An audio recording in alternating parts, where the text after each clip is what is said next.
This is Nightly Business Report with Tyler Matheson and Susie Guerin. Brought to you by... Sailing through the heart of historic cities and landscapes on a river, you get close to iconic landmarks, to local life, to cultural treasures. Viking River Cruises, exploring the world in comfort. Turning the page, a day after Barnes & Noble's CEO quits, the question remains, can the big box bookseller survive, and will Amazon eventually rule the world of retail? Own versus rent. It's an age-old debate when shopping for a new home. But will rising mortgage rates push potential buyers into the arms of landlords? And new rules. Regulators get tough with the nation's 8 biggest banks, but will the tighter requirements make them safer? All that and more tonight on Nightly Business Report for Tuesday, July 9th. Good evening, everyone. A new chapter for Barnes & Noble today, but how that story plays out is still unwritten. Investors are betting on a happy ending, pushing up Barnes & Noble shares by 5% today. They were reacting to news late yesterday that the CEO is out and the possibility that the big retailer might break up and spin off its money-losing Nook division. Barnes & Noble has outlasted a lot of brick-and-mortar competitors like Borders and Walden Books. So what's next for the chain, and can it even survive? Courtney Reagan picks up that part of the story. 3 years ago, Barnes & Noble made a bet on its Nook e-reader, bringing in a new CEO, William Lynch, to ignite its e-reader business. But the Nook never caught fire, losing $475 million last year. And now William Lynch is the former CEO of Barnes & Noble. And the company's problems are bigger than just the Nook division. Nook sales did drop 34% in the most recent quarter, but sales in its physical stores and website also decreased by 10%. Even if Barnes & Noble gets rid of its Nook business, the outlook for the company as a standalone retailer is hazy. Amazon and other web retailers are tough competition in the book business, as more people are reading books on their Kindles and iPads. According to IBIS World, over the past 5 years, sales at U.S. bookstores have fallen by nearly 3%. But Janney analyst David Strasser isn't dismissing Barnes & Noble's retail presence yet, acknowledging that sales have struggled, but believes the retailer still meets a demand. I go in there, I'll take my kids in there to look at the games, the toys, the kid stuff. It's a great store with a lot of traffic, and landlords still love it. So there's real value there. The college bookstore business has a lot of value. I'm old-fashioned. I like the feel of a book. I like having the portability of having like a Kindle or an iPad. I like reading wherever I go. In Barnes & Noble, we come with the kids to play upstairs in the kids section. I have ebooks on that iPad, but I still prefer a book in my hand. There will always be some people who want to go to a bookstore and browse before buying. But the question for Barnes & Noble is, will there be enough people doing that to keep their stores alive? For Nightly Business Report, I'm Courtney Reagan. And joining us now to talk more about the nation's changing retail landscape is Joe Feldman, retail analyst at Telsey Advisory Group. Mr. Feldman, welcome. Good to have you with us. Let's talk first about Barnes & Noble. Can it survive? Will it survive? And what must it do to survive? Well, I think it can survive if it creates an engaging experience. As we heard in the prior segment, that people like to go to the bookstore. People still want to browse. Amazon is really not great for browsing. Amazon's good for buying and maybe having something shipped to you, but how do you walk into the bookstore or how do you go to the website and just start browsing around? It's a very different experience in the bookstore, and I think really for all brick and mortar retail, there's a reason for brick and mortar retail, and I think there's a reason to exist and to drive people into the stores. Joe, I'm with you. I like to browse and touch and feel and all of that. But, Amazon is so dominant in this whole retail space. There was a story in Time magazine not long ago with the headline, "Will Amazon take over the world?" And it sounded like an exaggeration, but really it looks like they are taking over this retail space. Can anybody top what Amazon is doing? Well, Amazon's done a phenomenal job in categories like books, music. They've done a good job. Obviously, electronics has been a pressure point. But why couldn't Walmart out Amazon? I mean, Walmart has 4,000 stores in the United States. They have value pricing. They're a logistics retailer, really, or a logistics-based company, I should say, that happens to sell stuff, very much like Amazon. Why couldn't they be able to leverage that need? The customer wants to pick up the goods in the store that day. They want it shipped to their house. However they want to buy that item, that's really what Walmart could provide. And if you notice, Amazon needs to get closer to the customer. They're trying to open more distribution centers so that they can be closer for same-day delivery.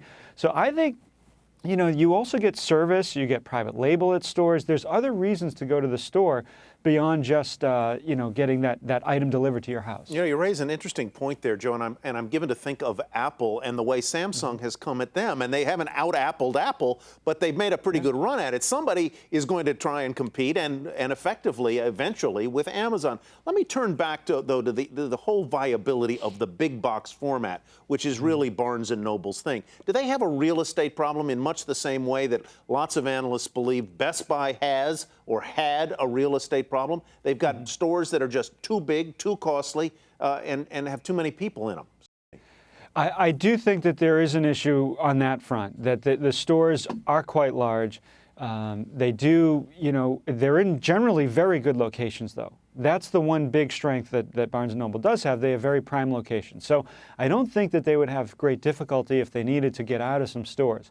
But the form factor of the book hasn't really changed. What's interesting with Best Buy is the form factor of the TV changed, and a lot of the products that got smaller, thinner. You didn't need that much space to house it. But for books, maybe you don't want to house as many books as you used to, but there's other things you can do, like whether it's games, toys. There's the cafes within the stores. There's ways to use that space. Look, there's no question that this whole business model is changing and it's in flux, but look out a couple of years.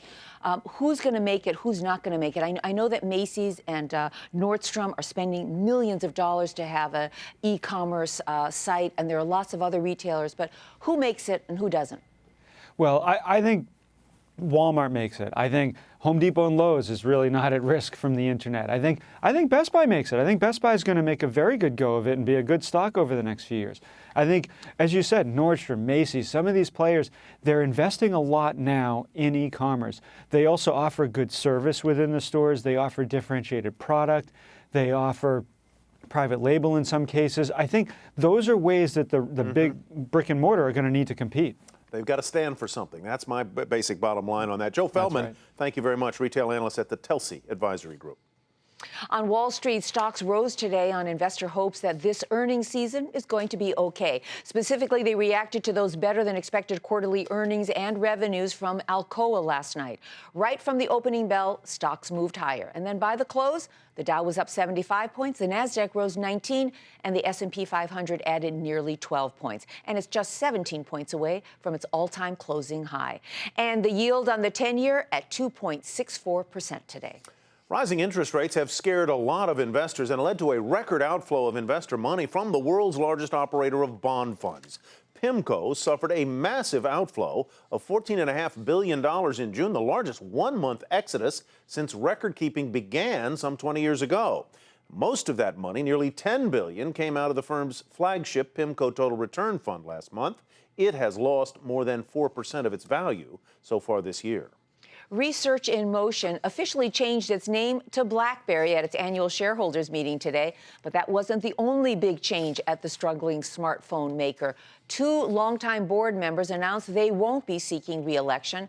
And CEO Thorsten Heinz told shareholders that he was, quote, 100% open to partnerships and alliances, end quote. Not surprising, given disappointing sales of its Z10 and Q10 handsets that came out this spring. Shares of BlackBerry are down about 19% so far this year, but today they rose almost 1%. The nation's largest supermarket chain did a little shopping today. Kroger's is buying Harris Teeter for about $2.4 billion in cash. This is going to give Kroger a big presence down in the Southeast, Mid-Atlantic regions, give it a total now of 2,100 supermarkets nationwide. Shares of Kroger up more than 2.5% today. Shares of Harris Teeter up 1.5%.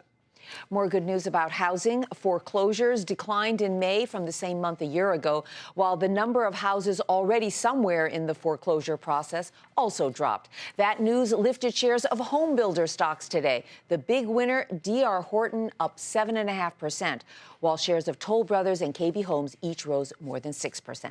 And coming up a little later on the program, we're going to look at whether rising mortgage rates are turning potential buyers into renters.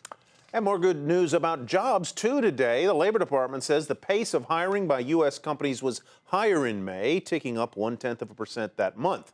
The report also showed that advertised job openings in May increased by a fraction from the month before. But a small business owners group sees things a little differently. The National Federation of Independent Business reports that a measure of optimism by small business owners declined in June, following 2 straight months of gains. More owners reported raising their prices, and more even planned to take on some new hires. But many owners say demand for their products and services is still weak. In market focus tonight, FedEx takes off. FedEx shares jumped on reports that activist investor William Ackman is contemplating a big FedEx buy. Ackman asked his clients to commit $1 billion for investment in a company he did not name. There was no comment from FedEx or Ackman, but the chatter took it from there. FedEx shares traded at 8 times their normal volume before closing at $103.15. That's up more than 4 1/3%. And blues for Big Blue as Goldman Sachs cut IBM to neutral from buy, saying pressure on IBM's growth markets may weaken some of IBM's earnings and cash flow in coming quarters. Shares of the big company lost almost 2% to close at $191.30, essentially flat now for the year to date. And Netflix is a winner today as investors took a second look at a licensing deal with CBS, adding CSI New York and other titles to Netflix offerings and extending access to some older shows. Netflix shares gained another 6% today to close at $247.38, up almost 200% in a year. By contrast, Intuitive Surgical tumbled 16%. That's after the company issued a gloomy earnings and sales warning. That led to downgrades by 3 analysts today. The medical device maker reports its second quarter numbers next Thursday. Shares touched a 52-week low, finally closing at $419 and change. Health Management Associates jumped on a Reuters report that this hospital operator is attracting takeover attention from other hospital companies. HMA has been in a dispute with its largest shareholder, Glenview Capital, over growth strategy and other issues. Shares have more than doubled in a year, and today's news pushed shares even higher on triple volume to $16.75. And Alaska Air said traffic and revenue soared in June, pushing up its second quarter numbers. It also announced plans to increase baggage and ticket change fees later this year. The stock took flight, up 7.5% to $55.93. Smokers could get a break when new Obamacare measures go into effect. A computer glitch will limit penalties that new healthcare exchanges will be able to charge smokers for coverage.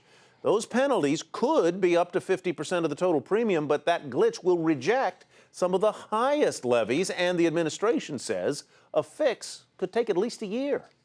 A powerful U.S. senator wants to create a new public retirement system. Utah Republican Orrin Hatch is proposing legislation that would let state and city governments turn their pension plans over to private insurance companies. Under his plan, employers would pay a premium each year to a state-licensed insurer. Workers would then receive fixed-amount annuity payments from that insurance company after they retire. Hatch says his overhaul would ease financial strains on state and local governments, and public workers would get the type of benefits they want. And coming up, the most powerful financial regulators in the country want the biggest banks in the nation to meet tighter requirements. But will the new rules make them safer? But first, a look at some of the stocks hitting all-time highs today.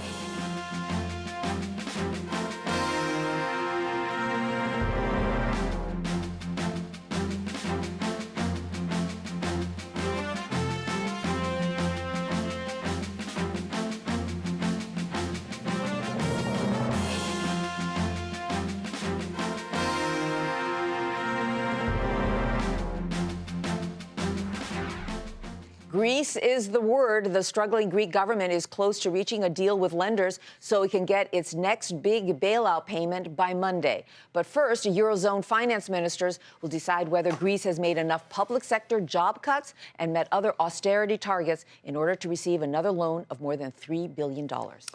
While the International Monetary Fund helps Greece rebound, it did not have good news for the global economy today. The IMF cut its global growth outlook for this year and next.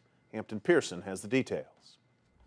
Top economists at the International Monetary Fund are forecasting slower global growth both this year and next.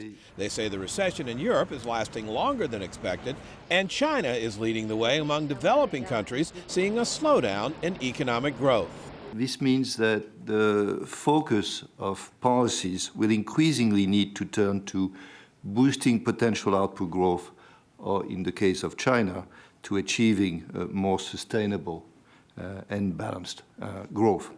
The IMF now forecasts global growth at 3.1% this year, down from 3.3% back in April. 3.8% is the new 2014 forecast. The U.S. economy is also weaker. The IMF pegs U.S. growth at 1.7% this year and 2.7% in 2014, down 0.2% overall. Where the real concern is, however, is how long the sequester lasts and the timetable for Ben Bernanke and his fellow monetary policymakers to taper the Federal Reserve's economic stimulus. Going forward, we think this was very much a repricing episode, and we expect volatility to decrease, maybe not back to the levels of a few months ago, but to decrease relative to the highs of the recent past. But one cannot rule further attacks of nerves along the way. Leading economists and market watchers say it's not just volatility that has all eyes on the Fed.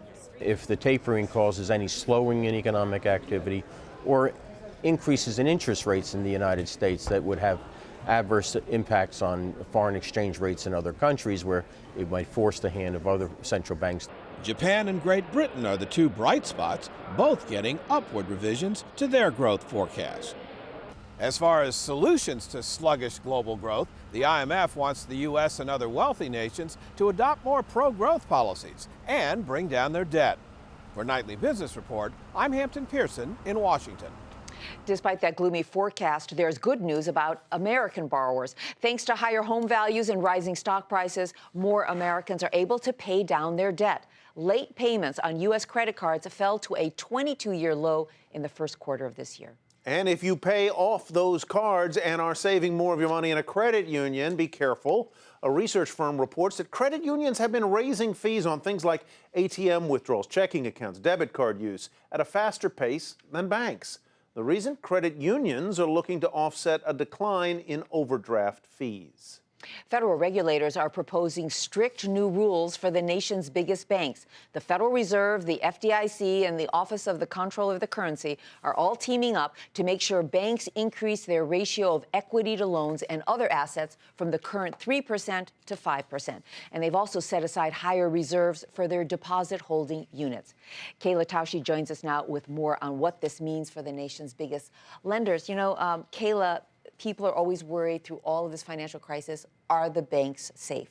Do these new rules mean that we can sit back and say the banks are now safer? It would appear to be so, Susie. This is one of the tenets of regulation that these policymakers have been alluding to for several years now. It limits the amount that banks can borrow to fund their activities, especially short-term debt, so that if push comes to shove, they won't have as much debt outstanding. There won't be as many investors on the other side of that debt. And also banks will be able to fund their activities from day to day. The hope is by eliminating some of that risk in the system, they will make the banking system safer. This means they have to have basically more capital. They can't take as much risk. What in turn does that mean to the investment prospects of the banks? If I'm a stockholder in one of these banks, are they going to be able to grow as fast as they otherwise would have been able to? I don't think so, Tyler. A lot of people are talking about the banks like utility stocks. We've heard that mentioned for a long time, but regulators specifically want to make sure that the heady days pre-crisis when banks were returning as much as some hedge funds are over, that banks won't be levering up their balance sheet, i.e. borrowing more, to reinvest some of this capital to beef up their returns and make the big profits that they did before the crisis. Regulators want them to have a very steady earnings stream. Even that, if that's a lower earnings stream, they'll be able to buy back stock, they'll be able to issue dividends. But if you like utility stocks, that's where the banks are heading. And so what does this mean for loans? We've heard over the last couple of years how difficult it is to get any kind of loan, a mortgage, a car loan, whatever. What about now?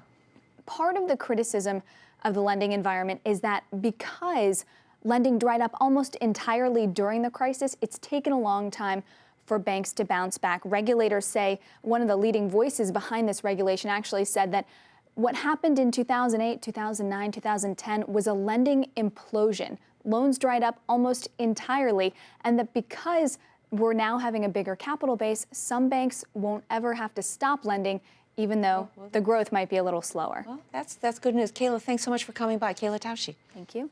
Well, Washington is not only tightening up its oversight of banks to prevent another financial crisis, also going after the ratings agencies for that last meltdown. A federal judge has now cleared the way to let the federal government pursue its $5 billion civil suit that accuses the S&P ratings agency of defrauding investors by purposely and falsely inflating the ratings of risky securities just before the global financial crisis. If you've ever been contacted by a collection agency, you might like this story. A debt collection agency that federal regulators accused of harassing and abusing people who were behind on their payments has agreed to pay a $3.2 million civil penalty and was ordered to stop calling debtors several times a day. The penalty against Expert Global Solutions, this is the world's largest debt collection company, is the biggest ever levied by the Federal Trade Commission against a third-party debt collector. Two giants of the financial world, both longtime friends, are now involved in a big lawsuit against one another. One of billionaire Ronald O. Perelman's companies, Harlan Clark Holdings, big check maker, is suing financier Michael Milken for fraud. Remember him from Drexel, junk bond days? Harlan Clark executives say they were deceived in acquiring Mr. Milken's education technology company, Global Scholar. But according to the New York Times, Perelman says the lawsuit is only business, nothing personal. Still ahead on the program, is your car a popular target for thieves? We have a list of the automobiles most likely to be stolen. But before we get to that, let's get a check on how commodities, treasuries, and currencies fare today.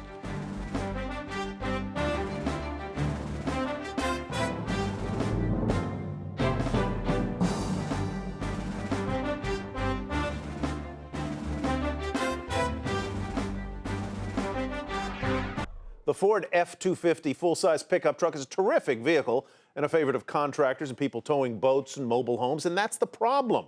The insurance industry's Highway Loss Data Institute says it is also now the new favorite among car thieves. Specifically, it's the Ford F-250 Super Duty crew cab with four-wheel drive that all the bad guys seem to want these days. It has seen nearly 7 times the number of stolen car claims compared with the average vehicle. And it is the first time in 10 years that the Cadillac Escalade was not in the top spot. Apparently my Prius is safe.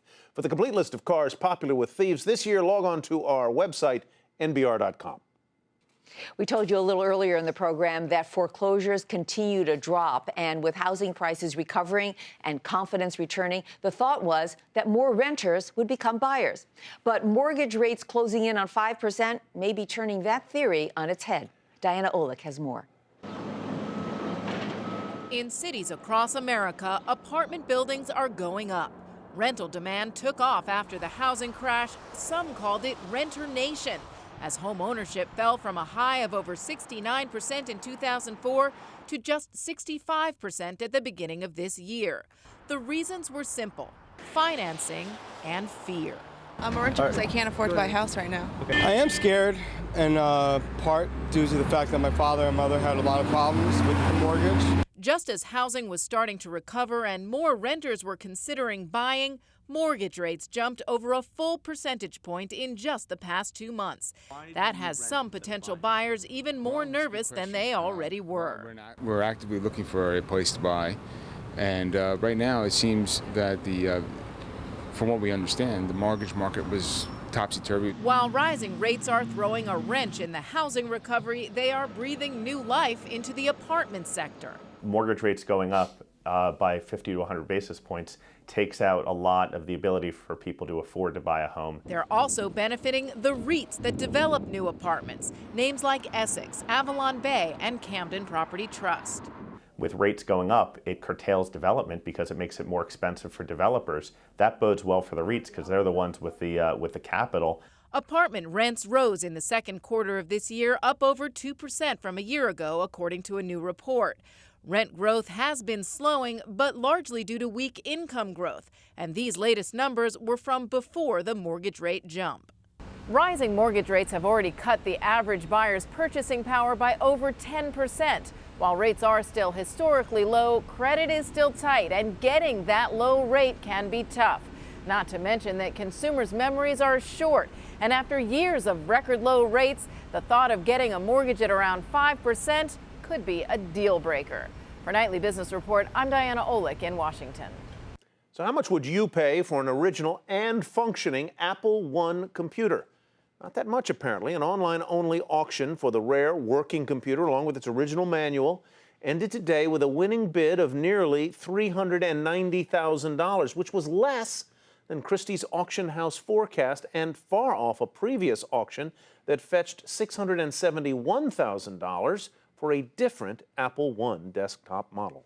And finally tonight, if you've ever thought TV had gone to the dogs, it turns out you have been barking up the right tree. After a successful test run in San Diego, Dog TV will be unleashed to DirecTV subscribers nationwide. For $5 a month, the channel airs shows for your dog to watch, 3 to 6 minute clips designed to get man's best friend stimulated or make your pet more relaxed or expose him to situations your dog may find himself in one day, like riding in a car with a toddler. Dog TV unleashed. All right. That's Nightly Business Report for us. I'm Susie Garrett. Thanks for watching. Thanks for me as well. I'm Tyler Matheson. Have a great evening, everybody. We'll see you here tomorrow night. Nightly Business Report has been brought to you by Sailing through the heart of historic cities and landscapes on a river, you get close to iconic landmarks, to local life, to cultural treasures. Viking River Cruises, exploring the world in comfort.